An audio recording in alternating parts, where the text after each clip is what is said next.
Start. Sir, I am thankful to the members for the kind words they have said and references that they have made to the Railway Ministry and to the Railway Board. It will not be possible for me to reply to all the points that have been raised here, but I will take the broader questions and to try to meet to them. The budget has been appreciated that financially it is a sound budget. It has been suggested from certain quarters that the surpluses could be increased if more economy is affected in certain items of expenditure. I have been trying and the railway board too to see whether we could further economize in the various sectors of the running of the railways, and we will continue to do that. It has been appreciated by the whole house that the importance of the transport capacity of the country cannot be overemphasized. I am fully aware that what I have proposed in the budget, that is the enhancement of the capacity for the transport of goods traffic, in addition to what has been provided in the second 5-year plan, will not be enough to meet the requirements of the country. It is not that we are not aware of that, but we have at the present moment to try to increase the capacity only according to the resources that may be available to us. And when I speak of the resources, I do not mean only monetary resources, but I mean also the material resources. As I have said, I am not going into details. Of course, it is a very relevant point that has been raised by Dr. Kunjuru, but I am not going into all those details. All that I say is that even this enhanced capacity will not be sufficient, and the railways will not be in a position to meet all the requirements of the country in the matter of transportation of goods traffic. And I was saying that when we are thinking of resources, we had to keep in view not only the monetary resources but the material resources also.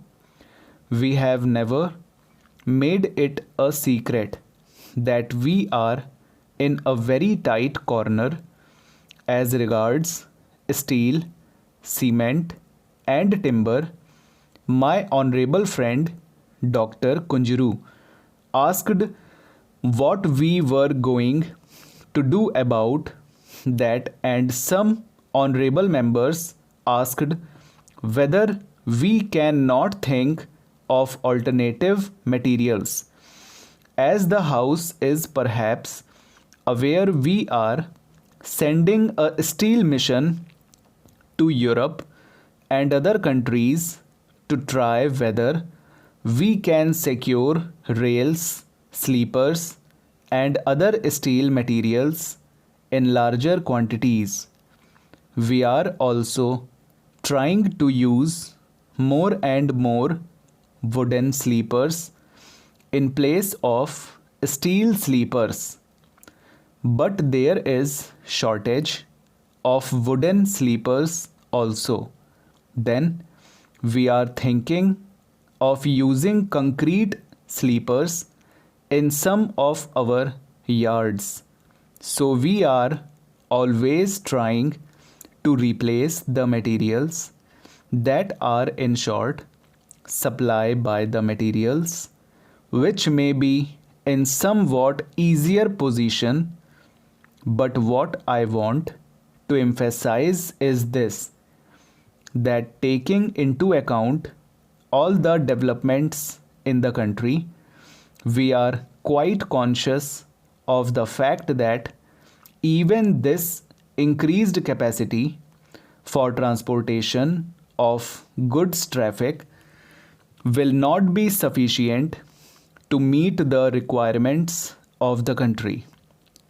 Of course, we are concentrating on the important basic materials like coal, iron and steel, cement and food grains, but I am afraid that we will not be in a position to create capacity which will be sufficient for the general merchandise.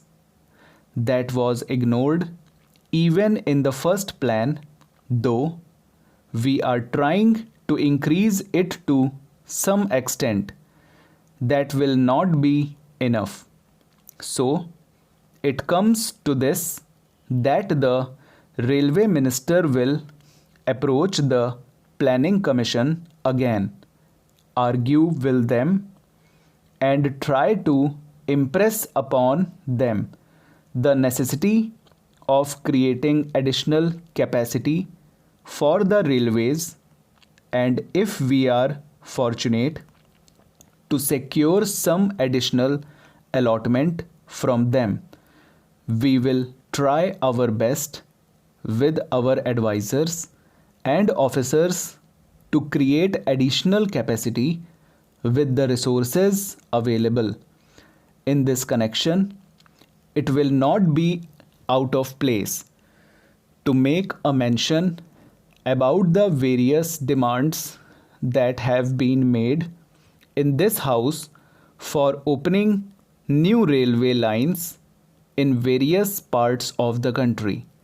Sir, I have got briefs about each one of these demands, but I will not take the time of the house in giving reasons why one of them may be taken up during the course of the second 5-year plan and why the other may not be taken up.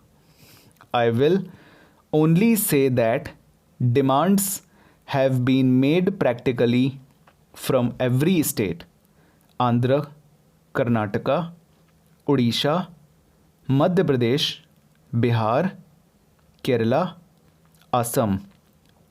And I do appreciate that there is necessity of new railway lines practically in every state.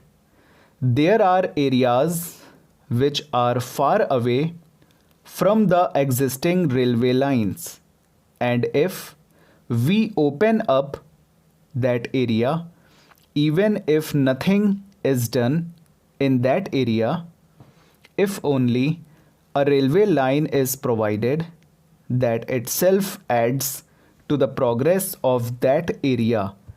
But we are not in a position to do that. Full stop. Over.